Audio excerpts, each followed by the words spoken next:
Hi, welcome. In this video, I want to respond by way, again, of Robert Cabral, who's a very popular balanced dog trainer on social media. The same trainer who made the highly contradictory statement that science has no place in dog training.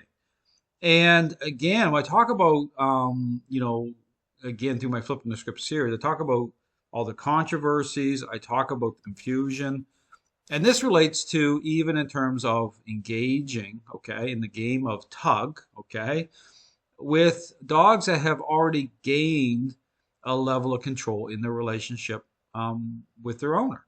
Owners who are already faded out of the relationship, and trainers who advocate saying there's no problem, with introducing the tug game, okay? When you're already experiencing a relationship problem. Because here's the thing, okay? Even when I talk about experiencing a relationship problem, understand that these trainers who are out there in social media, those who identify as balanced dog trainers, they don't actually approach, okay, training by way of a relationship problem that way. They're not, focusing in on what training represents by way of a intervention.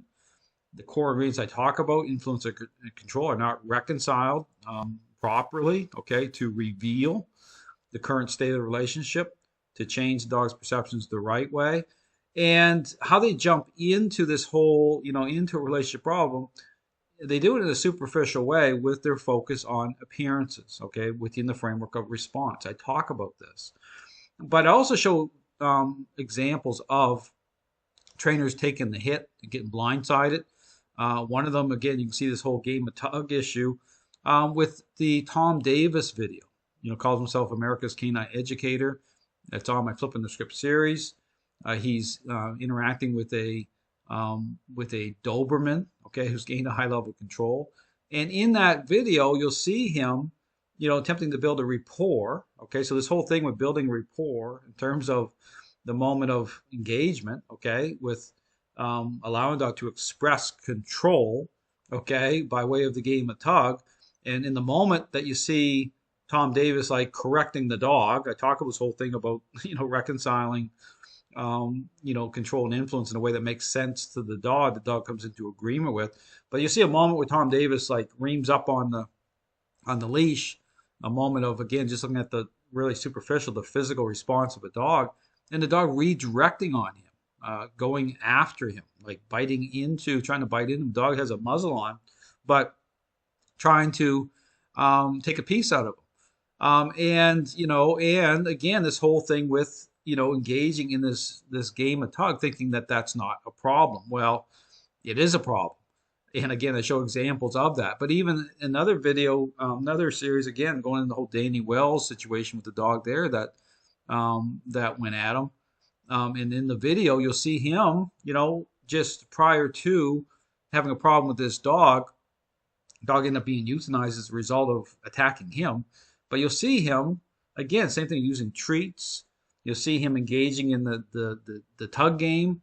And again, I talk about the problem with doing this, okay, why this is a problem in terms of, of engaging with a dog that has gained a level of control. This whole issue of stinking thinking, okay, in terms of a dog's perceptions have gone sideways, control's manifesting.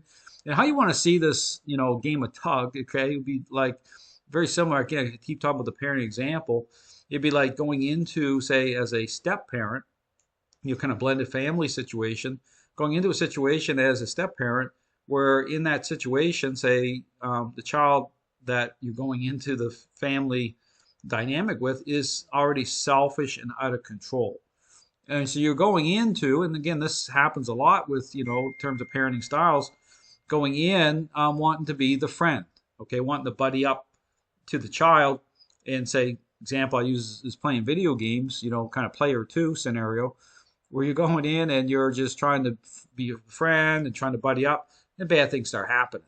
It's like that whole thing with, say, getting yelled at and trying to, at a certain point, because everything comes to a screeching halt because you're not actually fixing anything. Even though you may gain agreeableness to a certain level, I talk about the context of agreeableness by way of control.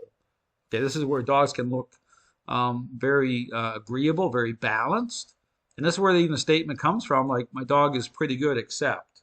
Okay, so kind of the exception clause is that the truth is revealed through certain interactions where the deceptive nature of appearance is always a problem based on the issue of fulfillment, control, and how dogs, again, from kind of like the surface of things, by way of response, dogs can look very well behaved, and they're not. Okay, that's the problem.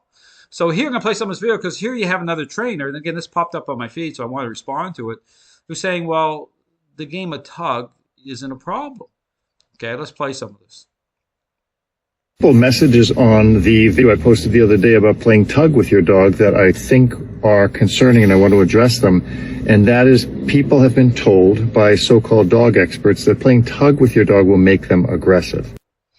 So, even there's, even people out there have a sense of things, right? There's other trainers that will say, well, maybe that could be a problem.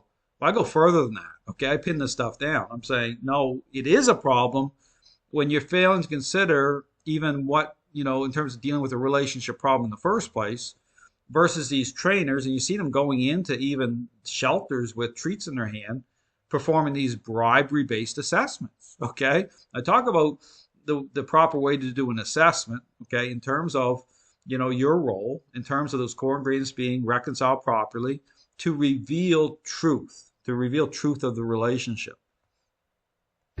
Now, that is a ridiculous statement, because a dog that is not aggressive is not going to get aggressive.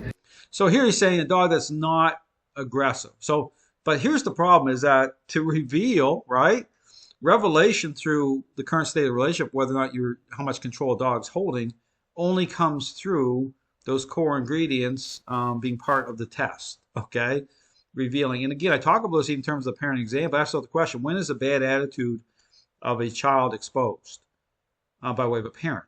Okay, it's certain interplays of like demand. Okay, think about I talk about influence, parental influence. Okay, that's a way to reconcile it through the relationship.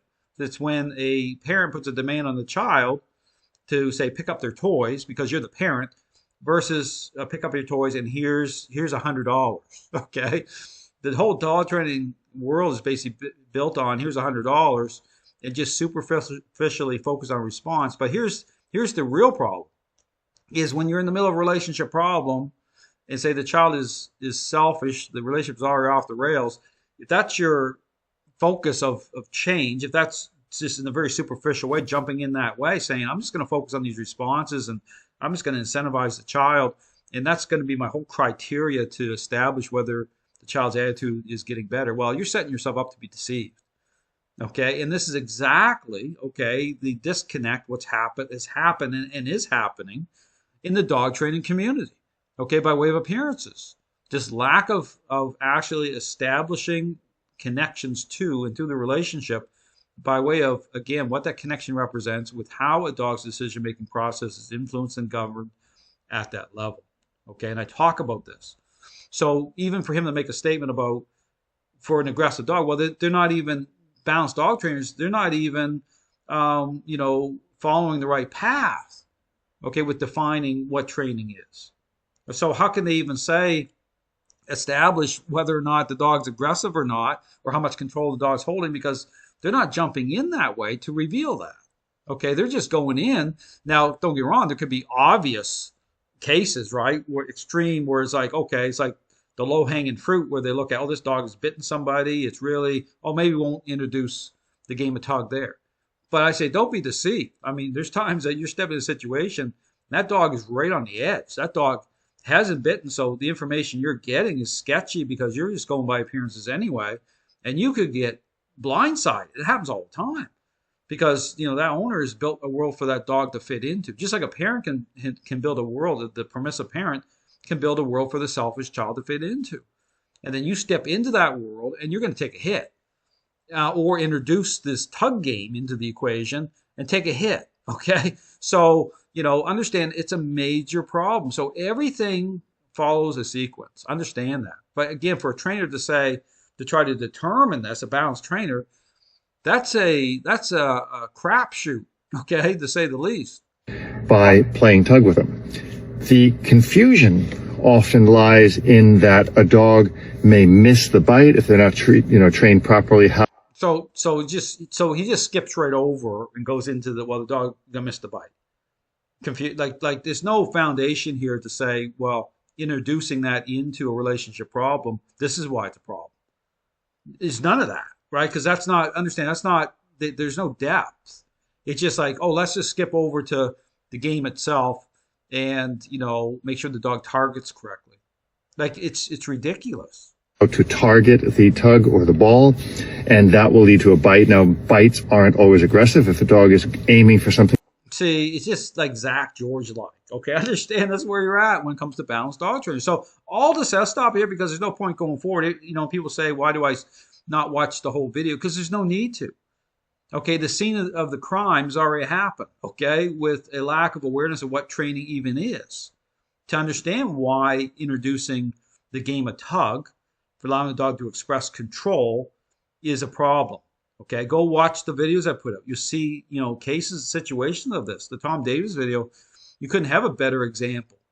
But again, when I do videos, put them out, I line up the Danny Wells situation on top of that. You see the level I talk about that. So yes, if you want to train for protection, then there's a time and place when you're faded into, when you're perceived the right way. Because control itself, it's a conditional state. Okay, it's expressed in and through right relationship. Okay, it's expressed. You start to, engage in that activity once you're seen the right way in the relationship. So, thanks for watching. If you have questions, contact me. I'll be more than happy to answer them. But again, steer clear of the game of tug or allowing the dogs to express control if you're not certain. Because here's the thing: if you're experiencing a relationship problem, you're having behavioral issues, stay away from it. Okay, don't engage because again, it's a roll of the dice, and chances are someone could take the hit. Thanks for watching.